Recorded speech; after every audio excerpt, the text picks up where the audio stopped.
नमस्कार, मैं हूं विजय वीपीएस मनी में आप सभी का स्वागत है। फ्रेंड्स, बात करेंगे पीबी एंड पीबी रेशियो का। पीबी होता क्या है? पीबी है प्राइस टू बुक वैल्यू या प्राइस टू बुक वैल्यू पर शेयर। मतलब इसका ये होता है कि बुक वैल्यू पर शेयर के लिए हमें कितना प्राइस देना पड़ेगा। अब फ्रेंड्स समझते हैं कि बुक वैल्यू होता क्या है। बुक वैल्यू वो होता है कि जब कंपनी फ्यूचर में कभी भी अगर अपना ऑपरेशन बंद करती है या शट डाउन करती है या बैंकक्रप्ट हो जाती है, तो ऐसे कंडीशन में अपने शेयर धारकों को या फिर जितने शेयर्स है कंपनी के, उनको क्या अमाउंट लौटाएगी या प्रत्येक शेयर के बदले में उन्हें क्या अमाउंट मिलने वाला है। तो आइए इसे कुछ एग्जांपल से समझते हैं।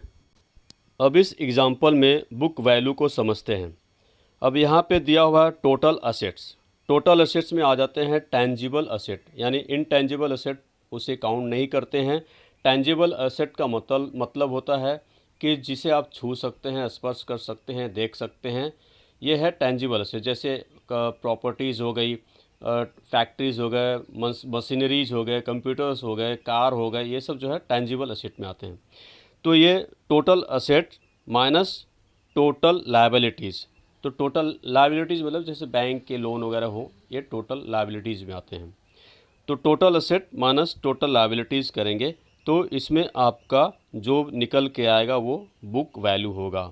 अब यहाँ पे देखते हैं, मान लेते हैं कंपनी ए के टोटल असेट 100 करोड़ है, इसमें से टोटल लायबिलिटीज़ 10 करोड़ है, वो माइनस कर देंगे तो ये आएगा नेटवर्थ या बुक वैल्यू।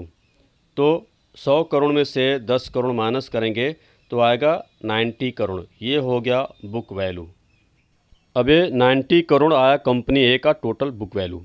अब बुक वैल्यू पर शेयर कैसे निकालते हैं, इसके लिए फार्मूला है book value divide by total number of shares. जो भी बुक वैल्यू आया उसको टोटल नंबर ऑफ़ शेयर से डिवाइड करेंगे तो आपको बुक वैल्यू पर शेयर आएगा। अब यहाँ पे देखते हैं एग्जांपल में, मान लेते हैं कंपनी ए के पास 10 लाख शेयर्स हैं। अब 90 करोड़ को 10 लाख से डिवाइड करेंगे तो आएगा 900। बुक वैल्यू पर शेयर 900 आया। इसका मतलब हुआ कि प्रत्येक शेयर पे बुक वैल्यू 900 रुपये मिलेगा। तो ये हो गया बुक वैल्यू पर शेयर। अब यहाँ निकालते हैं पीबी रेशियो। पीबी रेशियो का फार्मूला है share price divide by book value पर शेयर। तो मान लेते हैं कंपनी ए का शेयर प्राइस 1000 है, तो 1000 को 900 से डिवाइड करेंगे तो आएगा 1.1। कंपनी ए का पीबी रेशियो हो गया 1.1। सो फ्रेंड्स, आपने देखा कि शेयर प्राइस 1000 पे कंपनी आपको बुक वैल्यू पर शेयर 900 रुपये दे रही है।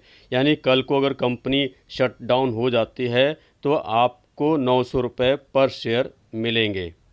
वहीं पे शेयर मार्केट की दुनिया में अगर पीबी रेशियो 1 है तो फेयरली वैल्यूड कंपनी मानी जाती है, अगर लेस देन 1 है तो अंडर वैल्यूड कंपनी मानी जाती है, ग्रेटर देन 1 है तो ओवर वैल्यूड कंपनी मानी जाती है। सो फ्रेंड्स, जब भी आप शेयर परचेज करते हैं तो पीबी रेशियो को भी देखना बहुत ज़रूरी होता है। इसके साथ साथ में और भी पैरामीटर है जिन्हें हमें ध्यान में देना चाहिए। सो फ्रेंड्स, ये थी जानकारी पीबी रेशियो के बारे में बहुत ही आसान शब्दों में। आई होप आप सबको ज़रूर ये वीडियो अच्छा लगा होगा। फ्रेंड्स, अगर आप मेरे चैनल को सब्सक्राइब नहीं किए तो प्लीज़ इसे सब्सक्राइब कर लीजिएगा। So friends, thank you very much.